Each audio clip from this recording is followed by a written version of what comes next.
So, ayun yung mga ka-diary, kakatapos ko lang kumain. Bakit nga ba ako nandito sa sa Mega Mall?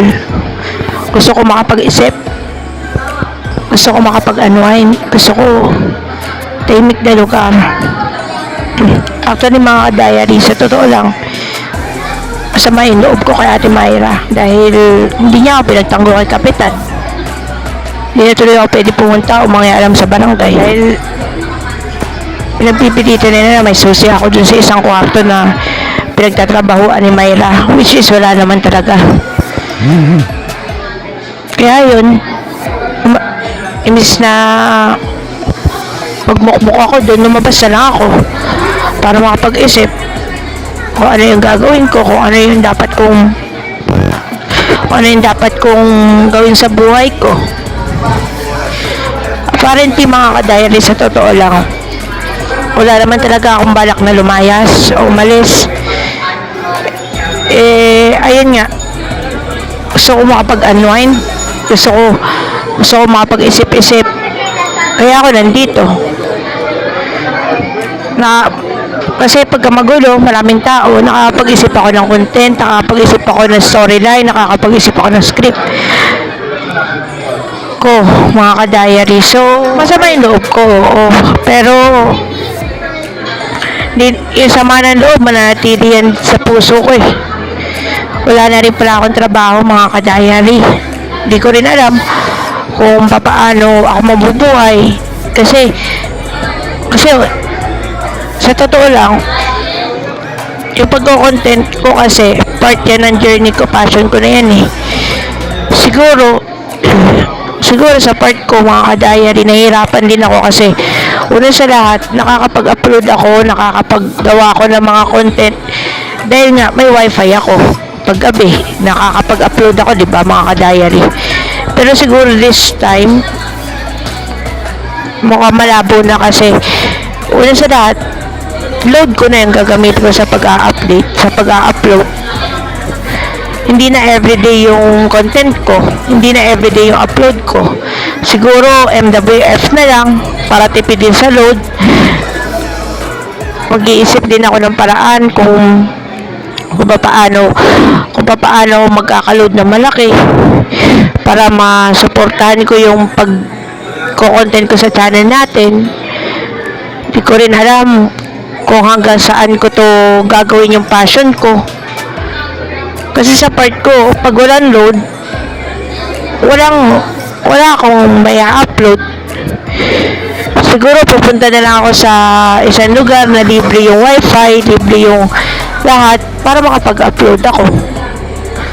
And apparently meron namang malapit sa amin yung Gateway 2. Doon na lang siguro ako para makapag-upload ako ng mga video, mga content ko. Kasi nga, mga ka-diary, yung video ko, ito na talaga yung passion ko eh. Dito ko binubuo yung pangarap ko as a content creator. Gusto ko i-share sa inyo yung mga natutunan ko sa pang-araw-araw na buhay na mayroon ako. So, dito na muna ako, mga ka-diary. Ayaw ko nga ng lamig eh, pero wala akong choice. Babalitaan ko na lang kayo, mga ka-diary, kung makakapag video ko, kung ano man ang makikita ko dito, kung ano man maganda sa Mega Mall na ito, mga ka-diary. So, alamin ko muna, mga ka-diary. 3 hours later. So, kanina, mga ka-diary, kumain ako sa Wendy's. Lunch ko na yun. Kasi, hapon na rin yun, mga ka-diary. Tapos, naglibot-libot ako dito. Naglaro ako ng onting crane sa claw machine. Tapos, nanalo ako ng itong sapatos na to, mga ka-diary. Okay na siya. Maganda na yung sapatos na napalalunan ko. Ayan. Crocs na sapatos. Yan yung napalalunan ko. Kaya na naman ako lumabas ng bahay. Lumabas sa comfort zone ko kasi sobrang totally burnout ako, mga ka-diary, kung alam niyo lang. Totally wreck ako sa buhay ko. nawalan ako ng trabaho as a editor sa isang agency ko. As in totally wala talaga akong pera. Natitira kong pera, naisipan ko na igala na lang. Yung natitira kong pera, naisipan ko na para makapag-unwind ako. Pumunta ako dito sa Mega Mall. Actually mga ka-diary, ganyan ako eh. Pagka gusto ko mag-isip-isip, kung gusto ko mag-isip-isip, maghahanap ako ng isang lugar para makapag-unwind, makapag-isip ng todo. Nangyari naman kasi dun sa barangay, hindi na ako pwede pumunta dun dahil sa sinunod ko lang naman yung utos nila. Ako yung nadamay, ako yung napahanga. Sa kaka-stay ko dito, malamig. Malamig yung lugar, maganda yung ambience. Kakatapos nga lang hindi ko nga lang na videohan, kakatapos ng orchestra dito. Sa ngayon, nasa Mega Mall Food Hall ako. Kasi tinanong ko kasi yung guard kung saan yung food court. Wala daw silang food court. Bago na pala yung tawag dito sa Mega Mall ng food court nila, food hall ang tawag nila. Marami namang kainan dito mga ka-diary, kaso lang kung dito ka, gagastos ka talaga ng malaki. Gagastos ka ng sobrang laki mga ka-diary. Si-share ko lang din, na rin naman namin ni Ate Myra yun eh. Yung passion niya, nakakapagpalamon sa kanya. Nakakabigay sa kanya ng pera. Passion niya yun, tumulong sa kapwa, sa health center, yun yung passion niya. Pero sa part ko naman na ang passion ko is video editing, content creating, maasa lang sa kakapiranggot na sahod. Pag nawala ng trabaho, wala nang pambayad ng bahay, wala na rin pambayad ng, pag hindi maka-update sa agency, wala akong pera.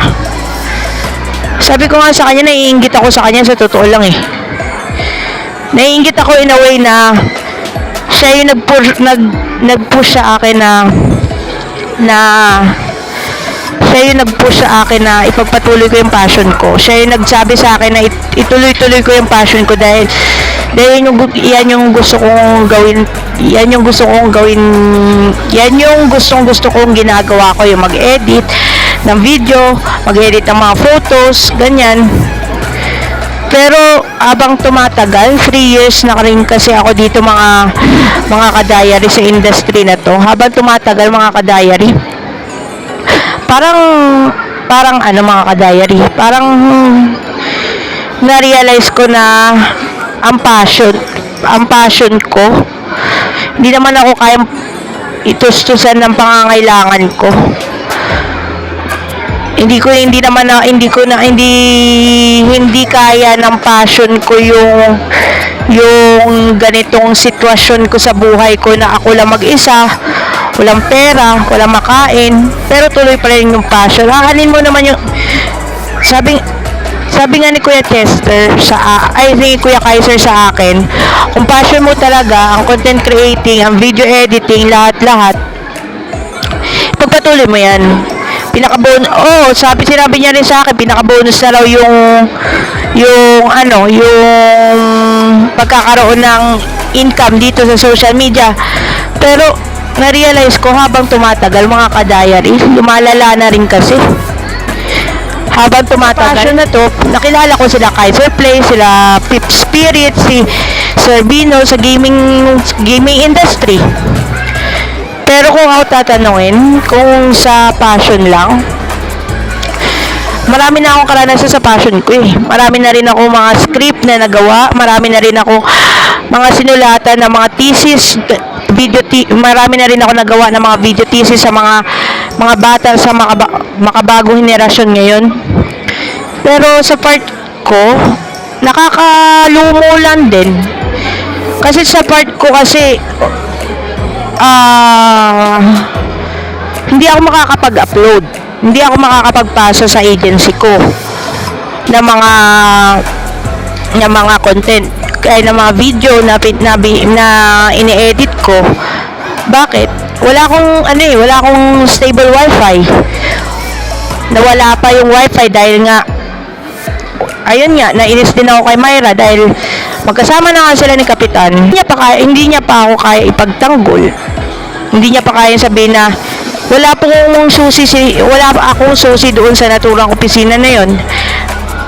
Kaya ang mga tao sa akin, ang tingin doon sa barangay, kontrabida ako na kung ano-anong masasakit na feedback yun naririnig ko. Na tinutulungan na raw ako ni Myra, pinapahama ko pa raw siya, ganyan.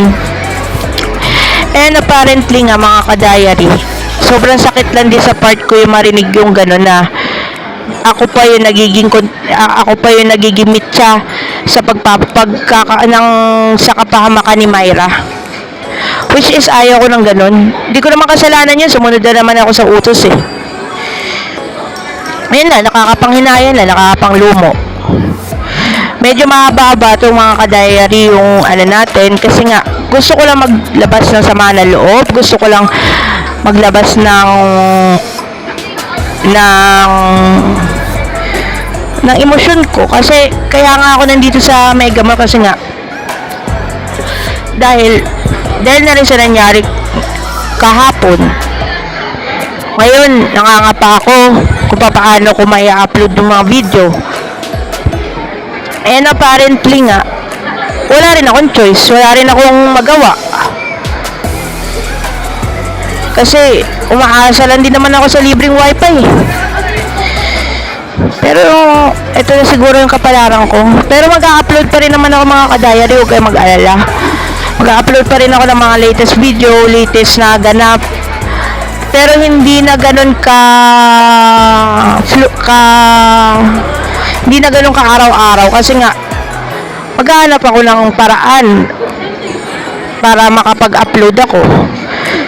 Naisipan ko nga bumili ng Gomoy. Yung SIM card na unlimited yung yung tawag doon yung data. Kahit 30 GB lang, araw-araw yung mag-upload ako. Pero mas mababa na yung time na kasi mas mataas yung minutes, mas maano sa YouTube. Mas malaki yung kakainin sa data ko. So titipirin ko lang din siguro Monday, Wednesday, Friday, Monday, Wednesday, Friday, Saturday ako mag-upload. 4 na araw lang siguro. Monday, Wednesday, Friday, Saturday. 4 na araw nga lang ako mag-upload dito. Ito na yung last na upload ko for this day. Kasi since nandito ako sa Mega Mall, may libreng wifi. So pipilitin ko tumatapos dito ngayong gabing to para may upload ko na. At bago ko tapusin ang video na to, ito pala yung pag-unpack ko ng booster pack ng All-Star ng Disney. So, salamat mga ka-diary sa pakikinig. Please don't forget to like, share, and subscribe mga ka-diary. Salamat. A few moments later.